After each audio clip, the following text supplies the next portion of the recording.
안녕하세요.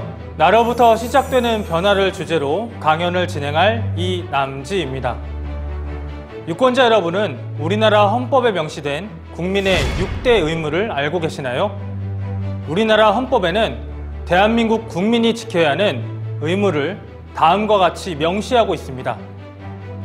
오늘 저는 이 6개의 의무에 더해 제가 생각하는 한 가지 의무를 추가하여 말씀드리고자 합니다. 그 의무는 바로 투표의 의무입니다. 투표의 의무에 대한 이야기의 시작은 제가 지금 입고 있는 이 군복과 관련이 있습니다. 저는 지난 2010년 대한민국 육군 소위로 임관하여 강원도 최전방 GOP 부대에서 5년 10개월간 근무했습니다. 그리고 2015년 12월에 전역한 뒤 2016년부터는 학교 현장에서 아이들을 가르치고 있습니다. 현재는 용인의 대안학교에서 국어를 가르치고 있으며 한 가정의 남편이자 아버지의 삶을 살고 있습니다.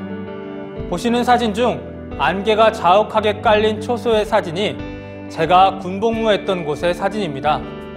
저는 이곳 국가안보의 최일선에서 5년이 넘는 기간을 근무하며 국가안보의 중요성을 그 누구보다 뼈저리게 느끼게 되었습니다. 분단 국가이자 휴전 국가인 대한민국의 현실을 막연하게는 알고 있었지만 실제로 이러한 분단의 현장에서 오랜 기간을 근무하게 되다 보니 그 누구보다 나라의 안보에 대한 생각을 깊이 하게 된 것입니다. 그리고 이러한 생각들은 자연스럽게 나라가 위기에 처했을 때 내가 사랑하는 아이들이 또 내가 사랑하는 사람들이 어떠한 어려움에 처하게 되는지를 되짚어보게 하였습니다. 1635년 12월에 시작된 병자호란은 47일간의 치열한 전투로 당시 조선 인구의 3분의 1에 해당하는 50여만 명이 청나라로 끌려가거나 팔려가야만 했습니다. 그리고 1910년 8월 29일 우리나라는 일제 국권을 빼앗기는 국가적 치욕을 당했고 1945년 8월 15일 광복을 맞이하기까지 창씨 개명, 한글 사용 금지, 강제징용, 그리고 아직까지도 그 아픔이 회복되지 않은 조선 여성들의 성착취 문제인 종군 위안부 문제까지 우리나라 역사에 씻을 수 없는 치욕과 고통을 안겨주었습니다. 여기서 끝이 아니었습니다. 유엔군 77만여 명이 전사, 부상, 실종되었던 6.25 전쟁은 전 국토가 초토화되었고 그 전쟁은 아직도 끝나지 않고 휴전 상태로 계속되고 있습니다. 보시는 왼쪽의 사진은 실제로 제가 군복무했던 시절 지원했던 전사자 유해 발굴의 사업 보도자료이고 오른쪽의 사진은 가장 최근 신원이 확인된 6.25 참전용사인 고 조응성 하사의 유해입니다. 고 조응성 하사님은 온전한 유해로 발굴되었지만 실제 유해 발굴을 지원하면서 알게 된 사실은 완전한 유해를 찾기가 매우 어렵다는 사실이었습니다.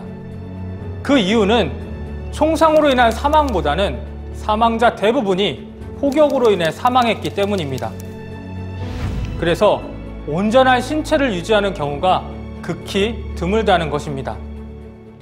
그렇다면 우리 선배 전우들은 대체 무엇을 위해 이토록 고통스러운 죽음을 각오하고 싸웠던 것일까요? 아마도 그분들도 아셨을 겁니다. 과거 역사를 통해 이 전쟁의 끝이 얼마나 크고 끔찍한 고통을 안겨주는지 말입니다. 이와 같은 고민들과 함께한 휴전선에서의 5년 10개월은 제 삶의 가치관에 많은 변화를 가져왔습니다. 2016년 민간인 신분이 되어 교육의 현장에서 아이들을 가르치게 되었지만 제 마음 한켠에는 이러한 변화된 가치관이 자리 잡아 지금의 내가 나의 조국을 위해 무엇을 할 수 있을까를 고민하게 되었습니다.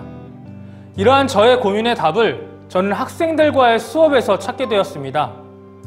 홍길동전, 우리나라 최초의 한글 소설로 우리가 너무나 잘 알고 있는 이야기입니다.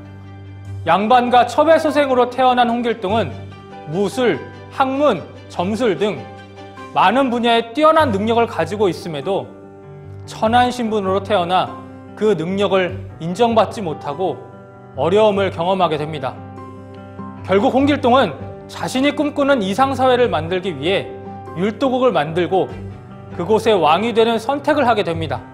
우리가 너무나 잘 알고 있는 이 내용을 바탕으로 저는 아이들에게 다음과 같은 질문을 던졌습니다. 얘들아, 만약 홍길동이 지금 우리가 살고 있는 이 시대에 대한민국에서 태어났다면 그의 삶은 어떠했을까? 잠깐의 토론을 거친 뒤에 아이들은 제가 생각했던 것 이상의 답변을 했고, 저는 그 답변에서 그동안 고민했던 제 질문에 답을 찾게 되었습니다.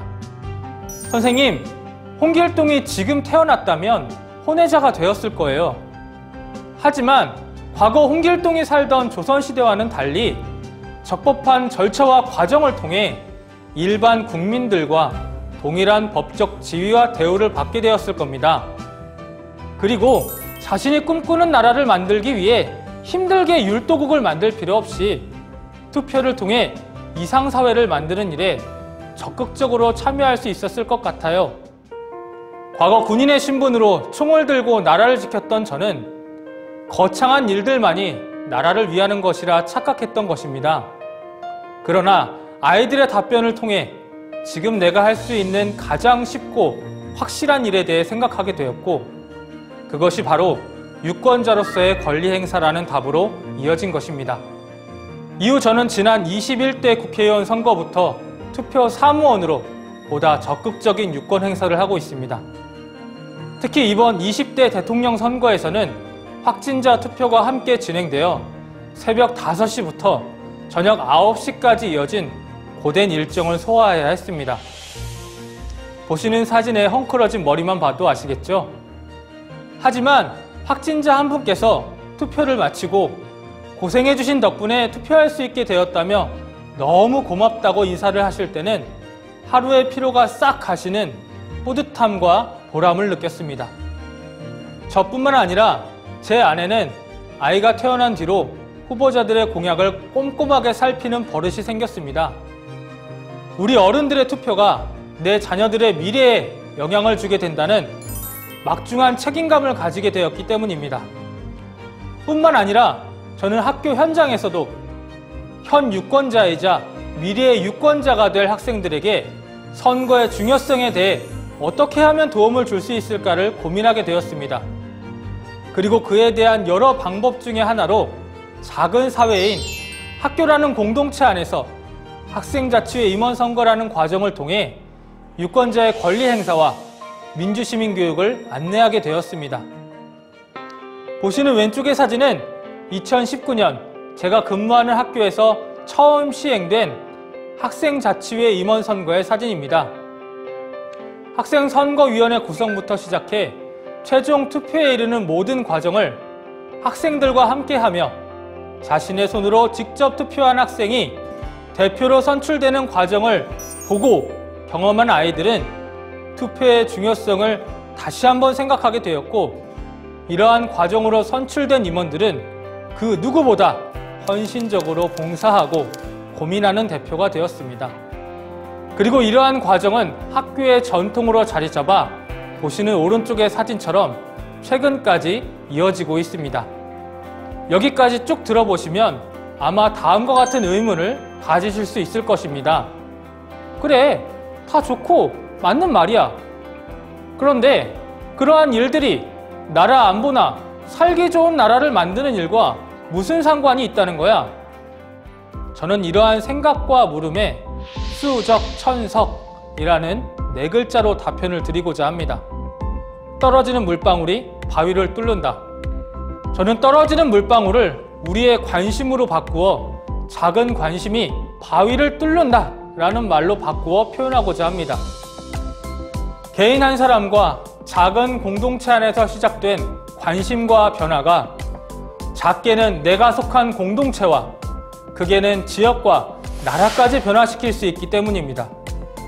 그리고 이러한 관심을 통한 작은 노력은 이미 이 사회의 변화를 만들고 있습니다. 보시는 사진은 역대 국회의원 선거 투표율과 국회 입법 현황을 나타낸 그래프입니다. 19대 국회에서 가장 최근 21대 국회까지 투표율이 지속 증가하는 것을 확인할 수 있습니다. 그리고 이에 비례하여 국회 입법 현황도 증가하고 있습니다.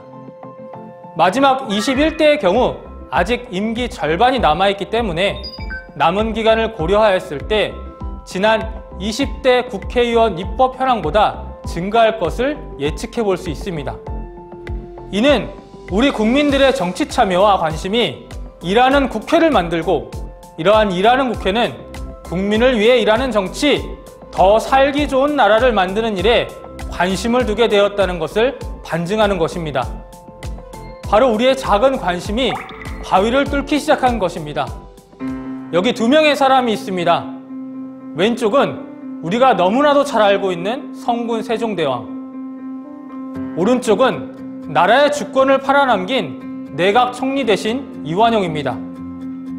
앞서 말씀드렸던 홍길동이 살던 시대는 나라의 운명이 복불복으로 결정되던 운의 시대였습니다. 세종대왕과 같은 성군이 태어나면 태평성대요, 이완용과 같은 망국의 재상이 나오면 난세였던 것입니다. 그러나 지금은 어떤가요? 대한민국 헌법 제1조 2항 대한민국 주권은 국민에게 있고 모든 권력은 국민으로부터 나온다. 이제는 왕도 재상도 우리 손으로 직접 뽑을 수 있는 시대가 되었습니다. 우리 손으로 세상을 바꿀 수 있는 시대가 된 것입니다. 이제 마지막으로 독립운동가 도산 안창호 선생님의 이야기를 드리고자 합니다. 참여하는 사람은 주인이요, 그렇지 않은 사람은 손님이다. 우리 유권자 여러분은 이 나라의 손님입니까? 아니면 주인입니까? 주인의 권리를 행사하는 투표를 통해 국가를 지키고 미래를 준비하는 우리들의 신성한 의무에 동참하여 주십시오. 감사합니다.